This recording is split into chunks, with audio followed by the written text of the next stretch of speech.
Shakshuka is a North African dish consisting of poached eggs and a fragrant red sauce.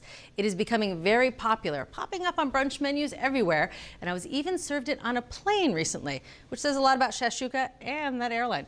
And today Keith's going to show us how easy it is to make at home. So it's not surprising the popularity of this dish because it's really great. So like you said, it's from North Africa. What it is eggs that are gently poached in a tomato sauce. That tomato sauce is flavored with red peppers, garlic, a lot of warm spices. It's a really simple dish to make, but we found to make it foolproof, it was about getting the sauce texture just right.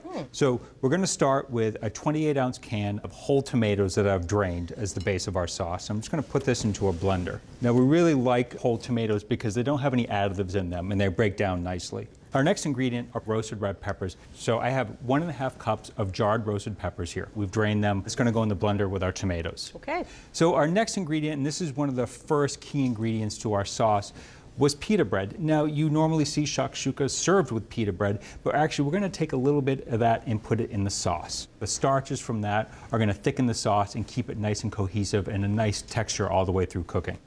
So I'm just going to take about 1/3 of one of these, and I'm going to cut the remainder into wedges to serve later. All right, so these wedges are for serving. That's for later. And only 1/3 of one of them is going in the sauce. Yep, and I'm just going to cut these into 1/2-inch pieces, and it should be about a 1/2 cup. Okay, so a 1/2 cup. That's going to go in with our other ingredients. Now, you've also noticed that I'm putting everything into a blender here. Yes. A little strange. A lot of the recipes we found use a chunky sauce, chunks of tomato, chunks of red peppers. But we really found in order to get those eggs cooked through evenly, we wanted a pureed sauce. I'm going to blend this for a minute or two and get that nice and smooth. Now that we have our sauce base, we can build the aromatics. I have a 1/4 cup of extra virgin olive oil in this 12-inch skillet. We're going to heat that over medium heat. As that's heating up, I'm going to prep our garlic. I have 4 cloves of garlic here. We're actually going to slice these today. It looks like our oil is about ready. It's starting to shimmer a little bit. I'm going to get the garlic in there because if we get this too hot, the garlic's going to go too fast. So we're just going to stir this around. What we want to look for is that garlic will start to get a little golden around the edges. Okay, you can start to see that we're getting a little bit of browning here, but since I have so many spices, I'm going to get them in there now before our garlic gets too dark. So I have a tablespoon of tomato paste. I have 2 teaspoons of ground coriander, 2 teaspoons of smoked paprika, teaspoon of cumin, 1/2 teaspoon of table salt, 1/4 teaspoon of pepper, and 1/4 teaspoon of cayenne pepper. So we're just going to cook this with the garlic, let that tomato paste brown and get a nice rust color, and it should take 1 to 2 minutes. Our tomato paste is browned, it's nice and rust colored. Now we can add our tomato and pepper puree to that. I have another 1.5 cups of roasted red peppers that have been cut into 1/4-inch pieces. It will just give the sauce a little bit more texture. Okay, now that this is all mixed together, we're going to just reduce this down to a simmer. We're going to come back and stir it occasionally. It's been 10 minutes and we can check the consistency of our sauce. Slightly thickened, you can see, but as I draw that spatula through, it will kind of slowly come back into that channel.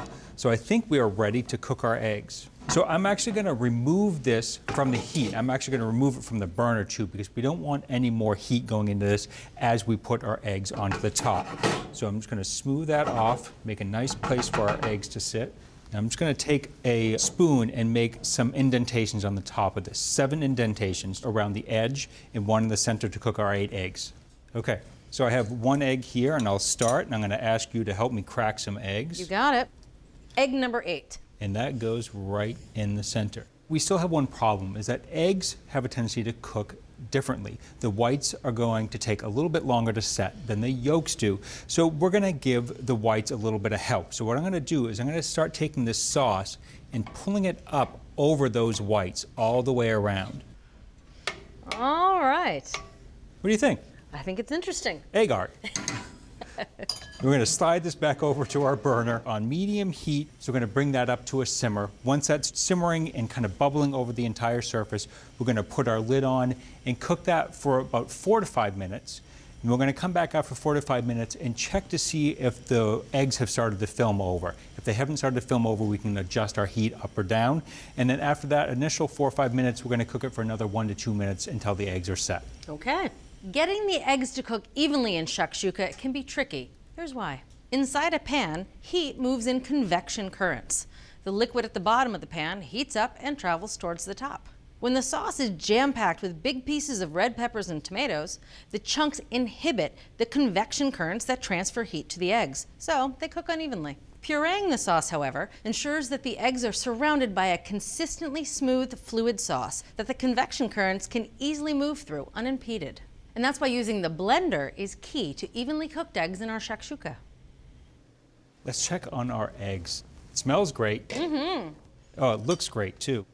So I can feel this with the back of the spoon. Yeah, the whites are set, but you can still feel that the yolks are liquidy. It's gonna be perfect. I have a half a cup of cilantro that I'm gonna sprinkle over the top here. This is just chopped. I'm also gonna add an ounce of feta cheese that's crumbled. This is about a quarter cup. And I also have a quarter cup of Kalamata olives that have been sliced. Now that's a looker. So I'm interested to see how you serve this. So you can see that that yolk has set up and the white has set up, so it's actually not that hard to get an egg out of here. Oh, You so just a large serving spoon, you can kind of carve out each egg. Yeah, and you can take some of the sauce and just fill in around it. The smell is amazing. Okay, a wedge of pita for you. Thank you. You have to do the yolk break, right? Oh. You want that yolk to get into that sauce and All right. enrich it. So, oh yeah, look at that. Oh, a little of that yolk on that fragrant sauce. Delicious. Oh, it's so good. Well, I watched you put a lot of spices in there, but I don't taste any one of them distinctly. It's just a fragrant sauce. Yeah, you get a little bit of heat from the black pepper and the cayenne pepper, but then you have those nice kind of sweet, warm spices, the coriander, the cumin. And the roasted flavor of those roasted red peppers, that gives it a heartiness that actually, I know this is served on brunch menus a lot, but as I said earlier, this would be an amazing Tuesday night dinner. Keith, this is delicious. It's great, isn't it? You can see why this is so popular. Yeah. So there you have it. If you want to make shakshuka at home, puree canned tomatoes, roasted red peppers, and pita bread into a sauce in the blender. Saute some garlic and spices, then stir in the sauce along with some diced roasted red peppers and simmer for 10 minutes. Make small divots in the mixture, place raw eggs into the divots, and spoon some of the sauce over the egg whites. Cover the skillet with a lid and simmer gently until the eggs are cooked through. Finally, sprinkle with cilantro, feta, and olives before serving.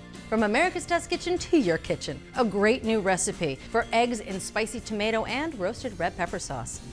This is going into rotation on our house. Is this better than the airplane? Oh yeah, like you have to ask. Great.